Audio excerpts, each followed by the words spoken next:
जय Hind, Vande Mataram.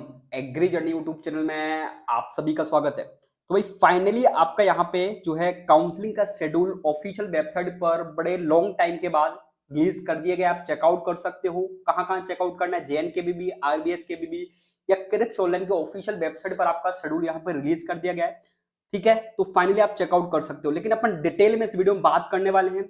Choice filling कैसे करनी है, कौन कौन से डॉक्यूमेंट्स आपके रंगीन लगने हैं, अपग्रेड की क्या प्रोसेस रहने वाली है और प्रीवियस ईयर की काउंसलिंग में और इस बार की काउंसलिंग में क्या क्या न्यू है, वो सारी चीजें देखने वाले हैं। और कितने कितने नंबर तक के स्टूडेंट्स यहाँ पे काउंसलिंग में पार्टिसिपेट कर सकते हैं, सीट लॉक कैसे करनी है, ठीक है, और किस किस कॉलेजेस में जाकर आप डॉक्यूमेंट वेरिफिकेशन कर सकते हो, क्या गलती नहीं करनी है। ठीक है, कि चीज अपन डिटेल में बात करेंगे तो चैनल पर मेरा ये चैनल सब्सक्राइब करें और मेरे हर अपडेट आपको मिले, इसके लिए बेल आइकन जरूर दबाइएगा। शेड्यूल आपका आ चुका है। मैं शेड्यूल को आपका टेलीग्राम ग्रुप में भी डाल दूंगा। लेकिन यहाँ पे एक एक चीज आपको बताने वाला हूं भाई, ठीक है।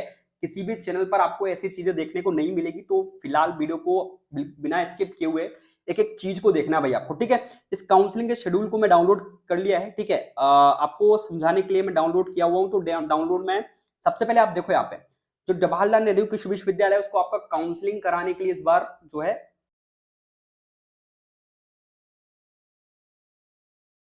की काउंसलिंग करा रहा है, ठीक है। सबसे इंपॉर्टेंट बात क्या है यहाँ पे, आपका जो है कितने नंबर तक के स्टूडेंट्स काउंसलिंग में पार्टिसिपेट कर सकते हैं। तो देखो यहाँ पे इन्होंने लिखा हुआ है कि समस्त पात्र अभ्यर्थी, मतलब अगर किसी भी कैटेगरी से बिलोंग करता है, वो इसका अगर एक नंबर भी है तो वो काउंसलिंग में पार्टिसिपेट कर सकता है। किसको छोड़कर? देखो यहाँ पे लिखा हुआ है इन्होंने, अगर वो आपका ओबीसी में कृषक से है, अगर उसके नंबर 72 से अधिक है, तो वो काउंसलिंग में रजिस्ट्रेशन कर सकता है कृषक का, ठीक है। नेक्स्ट आप यहाँ पे देखोगे तो अगर वो जनरल कैटेगरी में बॉयज है, ठीक है, तो अगर उसके नंबर 72 से अधिक है तो वो काउंसलिंग में पार्टिसिपेट कर सकता है। बाकी SC ST अगर मैं बात करूं ओबीसी की, तो वो सभी स्टूडेंट्स यहाँ पे एलिजिबल है। उनका अगर एक नंबर भी है तो वो यहाँ पे काउंसलिंग में रजिस्ट्रेशन कर सकते हैं। आपको इससे क्या समझ में आता है कि भाई कट ऑफ आपका इस बार कम रहेगा, मतलब प्रीवियस ईयर के जो प्रीवियस ईयर में रहा था उससे एक दो नंबर ऊपर नीचे रहने वाला है कट ऑफ, ज्यादा चेंजेस नहीं रहने वाले, ठीक है। अच्छा, एक बात और यहाँ पे याद रखना, जिस भी स्टूडेंट को यहाँ पे फर्स्ट राउंड में हॉर्टिकल्चर मिल जाता है,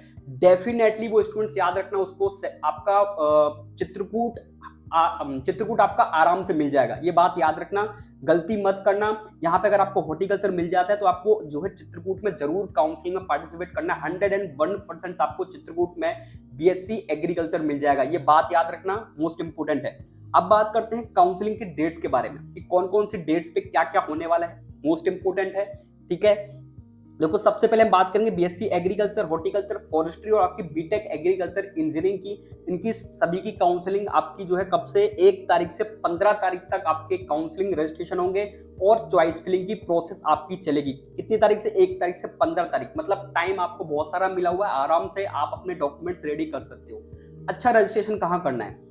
देखो रजिस्ट्रेशन बहुत सारे स्टूडेंट को नहीं पता है, जिनको पता है बहुत अच्छी बात है, जिनको नहीं पता है तो आपको क्या करना है, सिंपली गूगल पर क्रिप्स ऑनलाइन आप डालोगे तो आपको फर्स्ट पर वेबसाइट देखने को मिल जाएगी। तो यहाँ पे आपको रजिस्ट्रेशन करना है 1 तारीख से। क्या क्या करना है आपको, न्यू जो यूजर लिखा हुआ है यहाँ पे क्लिक करके आप आईडी पासवर्ड क्रिएट करोगे, सिंपल प्रोसेस है।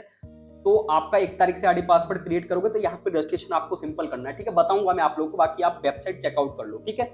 तो 1 तारीख से 15 तारीख के बीच में आपका रजिस्ट्रेशन होगा, यहीं पे आपकी चॉइस फिलिंग होगी। नेक्स्ट क्या है? नेक्स्ट आपकी जो प्रोसेस है वो है डॉक्यूमेंट वेरिफिकेशन। ये मोस्ट इंपोर्टेंट प्रोसेस है डॉक्यूमेंट वेरिफिकेशन, ठीक है। इसके बिना मतलब आप ये मान के चलना आपका कॉलेज में एडमिशन नहीं होगा। तो आप डेट्स यहाँ पे देखो कहाँ कहाँ डॉक्यूमेंट वेरिफिकेशन के लिए जा सकते हो। तो देखो आप जबलपुर जा सकते हो, रीवा जा सकते हो, टीकमगढ़ जा सकते हो, गंज बसोदा जा सकते हो, पबारखेड़ा, ग्वालियर जा सकते हो, इंदौर जा सकते हो, सीहोर, खंडवा, ठीक है। और आपका जबलपुर जो हो गया, नेक्स्ट आपका छिंदवाड़ा हो गया, रेहली हो गया, पन्ना कॉलेज। इन कॉलेजेस में आप डॉक्यूमेंट अपने लेकर डॉक्यूमेंट वेरिफिकेशन के लिए जा सकते हो। ओरिजिनल डॉक्यूमेंट्स और कुछ फोटोकॉपी आपके लेकर, आपको रंगीन फोटोकॉपी लेकर इन जो है विश्वविद्यालय में आप जा सकते हो। कब कब डॉक्यूमेंट वेरिफिकेशन है?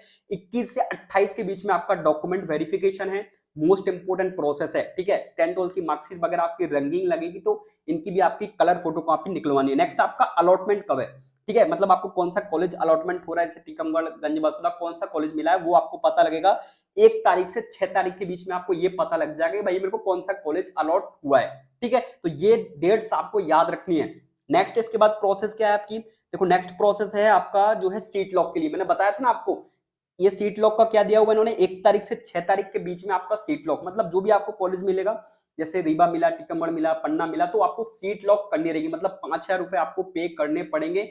इसके बाद आपकी सीट लॉक हो जाएगी। मतलब अगर सीट लॉक नहीं करते हो तो ये सीट आपके हाथ से निकल जाएगी और आप अगले राउंड के लिए एलिजिबल नहीं रहोगे, ये बात याद रखना। नेक्स्ट बात क्या है, आवंटित महाविद्यालय में प्रवेश, मतलब आपको जो भी कॉलेज मिलेगा सारे ओरिजिनल डॉक्यूमेंट्स लेकर, फोटोकॉपी लेकर, मैं आपको ऑलरेडी बता चुका हूं वीडियो में कौन कौन से डॉक्यूमेंट्स आपके लगने वाले हैं काउंसलिंग में और कौन से डॉक्यूमेंट्स आपके कॉलेज के एडमिशन में। उस वीडियो को चेकआउट कर ले, लिंक उसकी डिस्क्रिप्शन में दे रखी है, गलती मत करना, ठीक है। सारे डॉक्यूमेंट सब कुछ बताया हुआ है उसमें। नेक्स्ट आप देखो यहाँ पे इन्होंने क्या लिखा हुआ, रंगीन आपके डॉक्यूमेंट्स लगने वाले हैं, रंगीन छाया प्रति, मतलब 10th 12th की marksheet, domicile certificate, income certificate, इन डॉक्यूमेंट्स को आपको जो है कलर फोटोकॉपी आपको निकलवा लेनी है। नेक्स्ट इन्होंने क्या लिखा हुआ है कि आपके पास जो है अपग्रेड का विकल्प आपको फर्स्ट राउंड में मिलेगा, सेकंड राउंड में आप चाहो तो अपग्रेड कर पाओगे, बिल्कुल भी नहीं कर पाओगे, फर्स्ट राउंड में आपके पास अपग्रेड का ऑप्शन रहेगा। अभी बताऊंगा मैं आपको अपग्रेड के बारे में डिटेल में, ठीक है। नेक्स्ट उन्होंने क्या लिखा हुआ कि आपके पास ईडब्ल्यूएस वगैरह है तो उसको रिन्यू करा लो, ठीक है। पुराना ईडब्ल्यूएस आपका नहीं चलेगा, 2023 का जो ईडब्ल्यूएस रहेगा, ठीक है, वो आपका चलेगा।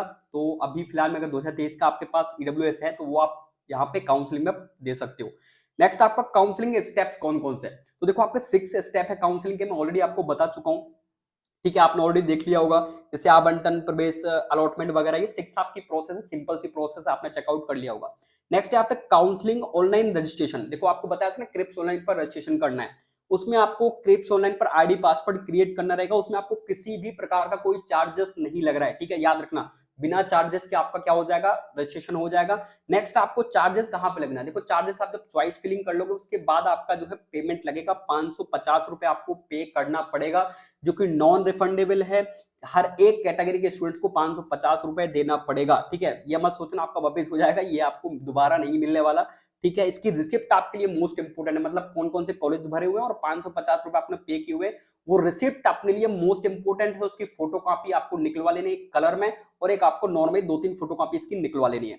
अच्छा, डॉक्यूमेंट वेरिफिकेशन में कौन कौन से डॉक्यूमेंट्स आपके लगने वाले हैं, तो वैसे मैं आपको बता चुका हूँ, अगर जिनको नहीं पता है तो आप देखो 10th 12th की मार्कशीट, आपके जाति प्रमाण पत्र, आय प्रमाण पत्र, मध्य प्रदेश का डोमिसाइल सर्टिफिकेट की मतलब आप मध्य प्रदेश से बिलोंग कर रहे हो। नेक्स्ट आपका फ्रीडम फाइटर है, गैप सर्टिफिकेट, अगर आपका गैप है 2-3 सालों का तो आप गैप सर्टिफिकेट दे सकते हो, 1 साल का, जितने साल का भी है, ठीक है। तो ये आप देख सकते हो कौन कौन से डॉक्यूमेंट्स आपके लग रहे हैं, और आपकी जो मैंने बताया था ना वो प्रिंट आउट डॉक्यूमेंट वेरिफिकेशन में आपको यहाँ पे वो देखेंगे, ओरिजिनल डॉक्यूमेंट्स आप लेके जाओगे सेंटर पर, वो आपके डॉक्यूमेंट्स देखेंगे सही है तो आपको एलिजिबल की एक पावती मिल जाएगी, रिसिप्ट मिल जाएगी, तो आप यहाँ पे एलिजिबल माने जाओगे। अगर नहीं मिलती है, याद रखना, अगर डॉक्यूमेंट नॉट एलिजिबल लिखा है तो आप फिर किसी भी राउंड में पार्टिसिपेट नहीं कर सकते हो, ये एक बात याद रखना मेरी। आप ना फर्स्ट, आपका सेकंड राउंड में एलिजिबल, मतलब आपको एडमिशन नहीं दिया जाएगा किसी भी हालत में, किसी भी राउंड में। तो डॉक्यूमेंट्स के लिए बिल्कुल भी गलती मत करना, बहुत बड़ी गलती कर दोगे, क्योंकि इतने आफ्टर लॉन्ग टाइम आपका काउंसलिंग का शेड्यूल आया है, साल आपकी ऑलरेडी निकल चुकी है, तो इसलिए डॉक्यूमेंट्स में बिल्कुल भी गलती मत करना, सारे डॉक्यूमेंट फोटोकॉपी सहित रेडी रखना, ठीक है। छोटी सी गलती आपकी सीट आपके हाथ से निकल जाएगी, याद रखना। Document verification most important process मानी जाती है, चॉइस फिलिंग और डॉक्यूमेंट वेरिफिकेशन सबसे ज्यादा इंपोर्टेंट, ठीक है। बाकी आपके लिए इंपोर्टेंट प्रोसेस थी तो आप यहाँ पे चेकआउट कर लेना। Reporting and allotment in colleges, तो ये आपको सारे डॉक्यूमेंट्स लेकर जो भी कॉलेज मिलेगा वहां पे आपको जाना पड़ेगा, ठीक है। अलॉटमेंट जो आपका डॉक्यूमेंट वेरिफिकेशन की भी आपको रिसिप्ट मिलेगी, उसकी भी फोटोकॉपी लेकर आपको विश्वविद्यालय जाना पड़ेगा, और साथ में जो भी कॉलेज मिलेगा उसकी 5,000 रुपए की आप सीट लॉक भी करनी पड़ेगी, उसकी भी रिसिप्ट आपको निकलवाकर उसकी भी फोटोकॉपी आपको कॉलेज में लेके जानी पड़ेगी। तो याद रखना, ये कुछ इंपोर्टेंट बातें हैं जो कि आपको किसी भी चैनल पर देखने को नहीं मिलेगी, तो सब्सक्राइब जरूर कर देना और वीडियो को लाइक कर देना, क्योंकि बहुत मेहनत लगी है। और इवन कि मैं आपको बता दूं, जब वीडियो क्रिएट कर रहा था तो मैंने कैमरा चालू ही नहीं किया था, एक बार वीडियो बन चुकी थी, मैं जब दोबारा पता लगा कि भाई से वीडियो तो बनी नहीं है, तो थोड़ा सा एक बार उसको वीडियो को लाइक कर देना यार, मेहनत बहुत लगती है। नेक्स्ट आपको बता दूं यहाँ पे अपग्रेड की प्रोसेस क्या रहती है, जैसे किसी भी स्टूडेंट को टीकमगढ़ कॉलेज मिल गया, ठीक है, और उसने चॉइस फिलिंग में जस्ट ऊपर रीवा फिल किया हुआ है, तो उसको क्या करना है, अपग्रेड करना है। तो अपग्रेड आपको कॉलेज में जाकर अपने डॉक्यूमेंट दिखाने पड़ेंगे और अपग्रेड का आपको फॉर्म भरना पड़ेगा, ठीक है। जब अपग्रेड आपका अगर होगा नहीं होगा वो आपको सेकंड राउंड में पता लग जाएगा। अगर अपग्रेड होता है तो आपको रीवा जाना पड़ेगा सारे डॉक्यूमेंट्स लेकर, अपग्रेड नहीं होता है तो जो कॉलेज आपको पहले मिला था उसी कॉलेज में आपको डॉक्यूमेंट्स लेकर आपको एडमिशन लेना पड़ेगा, ठीक है। ये बात मोस्ट इंपोर्टेंट है, याद रखना। और सारी डेट्स आपको खास तौर से याद रखनी है, मोस्ट इंपोर्टेंट डेट्स है, बहुत लॉन्ग टाइम के बाद आपका काउंसलिंग का शेड्यूल आया है, तो बिल्कुल भी गलती मत करना। रही बात ट्रांसफर की, भी आपको बता दूं एडिशनल में एक जानकारी, तो ट्रांसफर आपका गर्ल्स का 6 मंथ के बाद हो जाता है। जैसे किसी भी गर्ल्स को टीकमगढ़ मिला है, उसको ट्रांसफर लेना, तो 6 महीने के बाद किसी भी सब्जेक्ट में बैक नहीं आने चाहिए, तो आप ट्रांसफर ले सकते हो किसी भी जगह पे, किसी भी यूनिवर्सिटी में। और आपकी बैक आ जाती है तो थोड़ा सा प्रॉब्लम आती है, बाकी हो जाता है। और बॉयज की अगर मैं बात करूं, तो बॉयज को आपका 1 साल के बाद आपका ट्रांसफर होता है, ठीक है। आपको जैसे रीवा मिला, कोई भी कॉलेज मिला, आपको जिस भी यूनिवर्सिटी में जाना, तो 1 साल के बाद आपका ट्रांसफर होता है। और किसी भी प्रकार की कोई गैप आपकी नहीं आनी चाहिए भाई, मतलब बैक नहीं आनी चाहिए। तो इस बात का आपको खास तौर से याद रखना है। और बैक आ भी जाती है तो भी ट्रांसफर हो जाता है, थोड़ा सा समझ रहे हो आप लोग, है ना। बाकी आपको जो भी डाउट आता है तो टेलीग्राम इंस्टाग्राम लिंक डिस्क्रिप्शन में है, और कमेंट बॉक्स ओपन है, अपने डाउट आस्क कर लेना। बाकी आपका अपना चैनल है तो सब्सक्राइब तो आप कर ही दोगे, मेरे को इतना विश्वास है। लाइक जरूर कर देना। बाकी मिलते हैं फिर नेक्स्ट अपडेट के साथ, ठीक है। जय हिंद, जय भारत, वंदे मातरम।